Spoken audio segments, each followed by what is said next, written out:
and welcome to Everyday Women, where everyday women are celebrated in every way. This is Open Dialogue, and we have another exciting episode for you. Health care reform.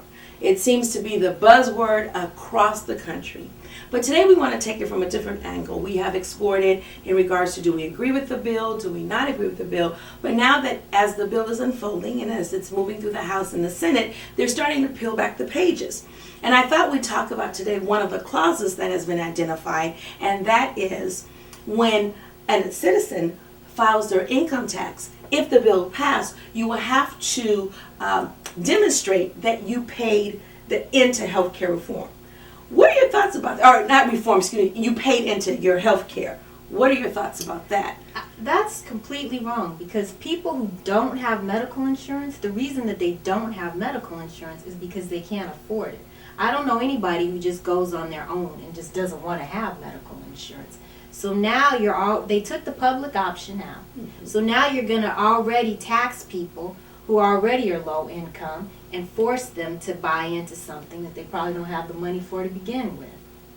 Well, interesting enough, I look at it from the perspective, or I don't want to say that, do you also think that along with that, is it another way that the government is trying to keep tabs on what we're doing, another restriction, when there's a lot of thought out there that the government can't even pay their taxes. Exactly. Everything is discombobulated. I think they just don't want to start another agency and have to hire a whole bunch of people, so they figure they're going to let the IRS take care of it. But I do think it's quite confusing, because I don't know how you're going to demonstrate that you have that insurance. I mean, I don't know if you're going to get something from the previous year that you're going to add into your tax returns that shows that. And that would be the only way it would probably work. But the other thing that I find curious is they have currently an exemption for a religious exemption. So if you're Amish, then you can be exempted out. And you have to prove that you're Amish to get the exemption. Well, how do you prove that you're a member of a certain religious group? It makes no sense to me. And Charlotte, you make a good point when you talk about demonstrating, because I can just see the handwriting on the wall now. False documents. Exactly. Again, that's a good, great scenario. How do I prove that I'm Amish? For an exemption, I might say I'm Amish. Right. They're going to have a huge increase in that religion. But, nothing to the Amish people. Forgive me. I'm just saying, the government, I think sometimes they put all of these artificial or these barriers here to try to, and I don't want to say barrier, but things just become more complicated. Exemption for religious. Mm-hmm. Now you have to prove that you've paid your health care, and you make a good point.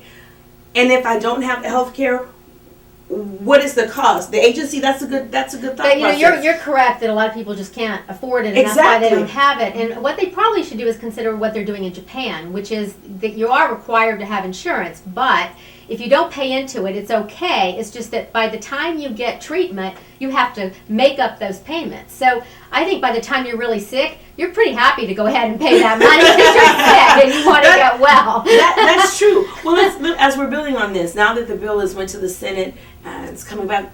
In your opinion, what do you think? Do you think it's going to pass? Do you think that it may die? What are your thoughts, Natasha? Yes, I do think probably it's going to pass, because now it's a stripped down version. There's no public option, and it's not good for the people. Okay. So now nobody likes the bill, and it's bad for everybody. So that's when the bill passes. That's when the bill passes. That's a very cynical attitude. All right, let's move on to Charlotte. No, I think it's going to pass too, because I think it'd be very embarrassing for the Obama administration and the Democrats if it doesn't pass. So something has to pass in order for them to save face and to show that they are able to accomplish something. And I know in an earlier segment we've talked about how quick the health care reform bill came under President Obama's administration, and I still take the position that there was so much on his plate.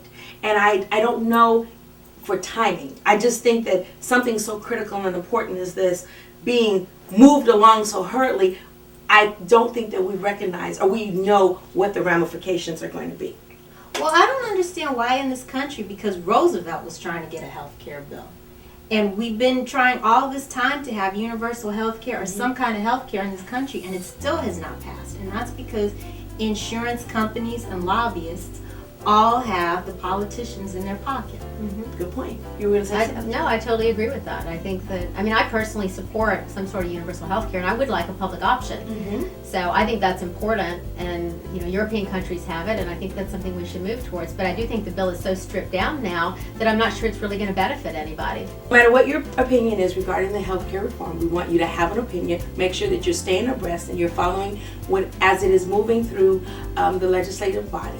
Most importantly, we want you to log on to everywaywoman.com for more information. Open Dialogue is now closed.